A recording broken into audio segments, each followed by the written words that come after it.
प्यारे बच्चों, स्वागत है आपका आपके चैनल जिसका नाम है मैथ साई-फाई। मैथ साई-फाई में हम लोग पढ़ रहे हैं क्या त्रिकोणमिति के क्वेश्चन प्रयोग, जिसके हम लोगों ने पहले और दूसरे क्वेश्चन को बहुत अच्छे ढंग से समझा और बहुत अच्छे ढंग से लगाया। आज हम आपको समझाने वाले हैं क्वेश्चन नंबर 3, जो कि बहुत ही इंटरेस्टिंग क्वेश्चन है। आइए देखते हैं उस क्वेश्चन को हम लोग कैसे सॉल्व करते हैं। तो क्वेश्चन नंबर 3 में ये कह रहा है कि एक ठेकेदार है और वो ये चाहता है कि एक पार्क है उसके पास, पार्क में चाहता है कि वो जो ना ढालू वाली सीढ़ी होती है, स्लाइडिंग वाली सीढ़ी होती है, वो लगाना चाहता है। कैसे लगाना चाहता है, उसकी कंडीशन ये है, वो ये कह रहा है कि जो हमारे पास में 5 वर्ष से छोटे बच्चे हैं, 5 वर्ष से छोटे बच्चे हैं, उनके लिए जो ढालू स्लाइडिंग सीढ़ी लगाएगा वो, उसकी हाइट जो होनी चाहिए वो होनी चाहिए 1.5 मीटर। ध्यान से समझिएगा, कितनी होनी चाहिए? 1.5 मीटर होनी चाहिए। दूसरी कंडीशन ये है कि उसकी जो ढाल हो या इसका झुकाव जो होना चाहिए या उसका स्लैंट जो होना चाहिए वो 30 डिग्री पे होना चाहिए। कितने एंगल पे?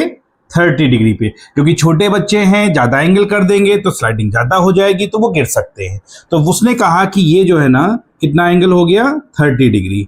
अब वो ये कह रहा है कि ये बताओ कि ये जो सीढ़ी बनी है इसकी लंबाई कितनी है।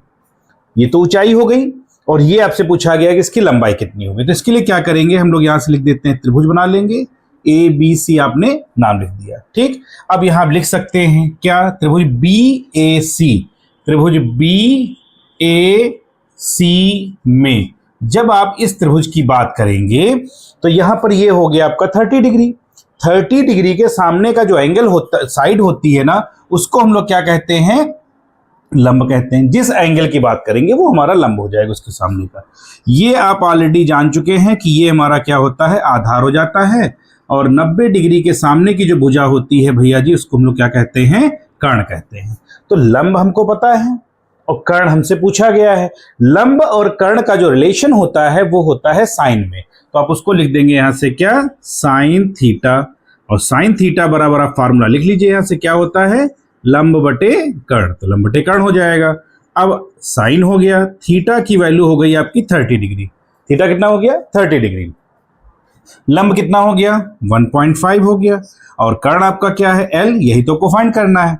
तो ये साइन 30 की वैल्यू रखोगे भाई, क्या होगी? 1/2, 1.5 अपान में L हो गया। L की मल्टीप्लाई साइड में करो, 2 की मल्टीप्लाई कर दो। L इक्वल टू हो जाएगा 1.5 इंटू 2, ये आपका आ जाएगा 3.0 मीटर। मतलब इस कंडीशन में ये जो लंबाई होगी वो कितनी हो जाएगी आपकी? 3 मीटर की हो जाएगी। क्लियर? अब वो चाहता है कि दूसरी सीढ़ी भी एक लगाए, लेकिन उस दूसरी सीढ़ी की बात ये की गई है कि वहां पर जो ऊंचाई रहने वाली है वो थोड़ी सी ज्यादा करनी है। कैसे? ऊंचाई ज्यादा कर दी गई। मान लीजिए ऊंचाई उसने क्या की? ज्यादा कर दी, थोड़ी सी बड़ी सीढ़ी बना दी इसने। इस तरह से सीढ़ी बड़ी हो गई। इसकी जो हाइट है वो उसने कर दी 3 मीटर की, यानी 3 मीटर की हो गई।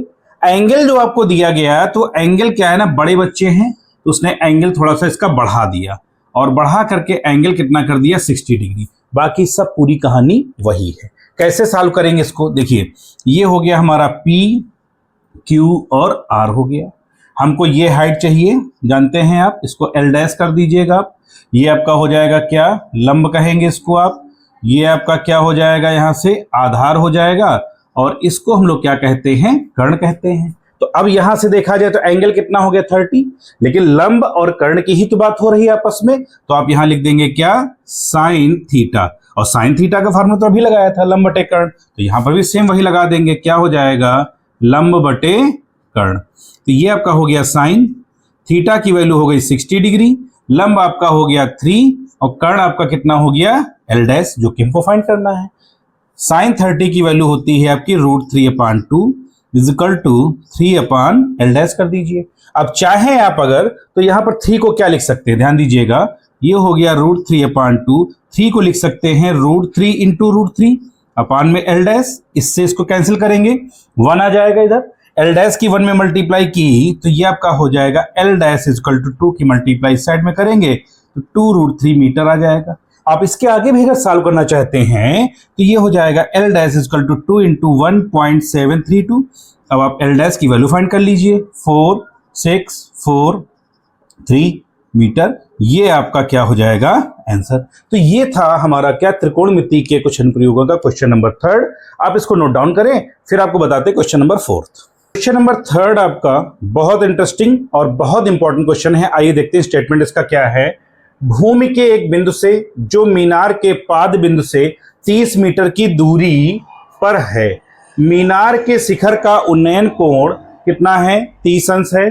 मीनार की ऊंचाई आपको ज्ञात करनी। ध्यान से समझिएगा, बहुत बढ़िया क्वेश्चन है, इसको मन से समझेंगे आप लोग।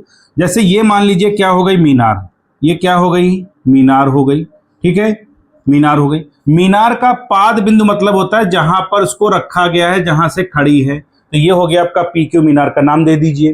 ठीक, अब कह रहा है कि जो मीनार के पाद बिंदु से 30 मीटर की दूरी पर है, तो मीनार का पाद बिंदु हो गया आपका यहां पर, यहां से 30 मीटर की दूरी पर। कितनी दूरी पर भैया जी, 30 मीटर की दूरी पर एक बिंदु है कोई।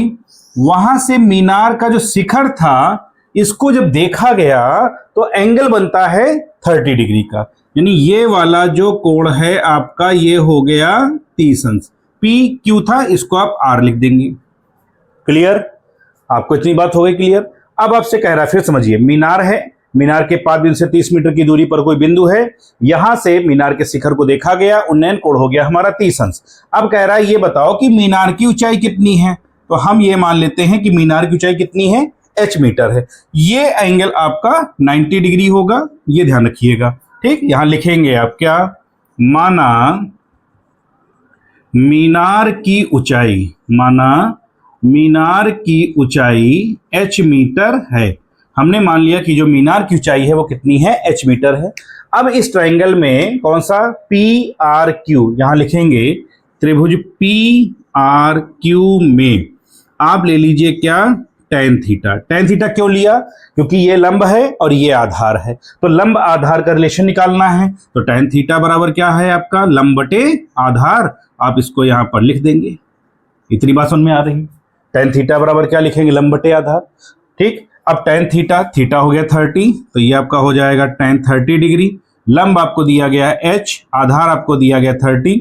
tan 30 की वैल्यू होती है 1/√3 इज इक्वल टू h/30। 30 की मल्टीप्लाई करेंगे क्रॉस, तो 30 की 1 में करेंगे 30 हो जाएगा, यानी ये आपका हो गया 30/√3 is equal to h। h is equal to आ गया 30/√3। अब आपको क्या करना है, √3 से मल्टीप्लाई कर दीजिए, न्यूमरेटर में और डिनोमिनेटर में, दोनों में, तो √3 हो गया। ये हो गया आपका h इक्वल टू 30√3। अच्छा ये चीज ध्यान दीजिएगा, √3 का जब √3 में मल्टीप्लाई करेंगे तो क्या आएगा 3, यानी कि उसका रूट हट जाएगा, तो ये 3 हो गया, 3 से कैंसिल किया 10 हो गया। h इक्वल टू आ जाता है क्या आपका 10√3, और जब ऊंचाई है तो मात्रक इसका क्या हो जाएगा आपका मीटर। यही आपका आंसर हो जाएगा। तो इस वीडियो में हमने क्या समझा, क्वेश्चन नंबर 3 और क्वेश्चन नंबर 4 को हम लोग कैसे सॉल्व करेंगे। ठीक है, तो चलते चलते छोटी सी रिक्वेस्ट कि अगर अभी तक आपने चैनल को लाइक नहीं किया है, शेयर नहीं किया है, तो प्लीज चैनल को लाइक करें, चैनल को शेयर करें, और हाँ, सब्सक्राइब करना बिल्कुल ना भूलिएगा। Thank you so much.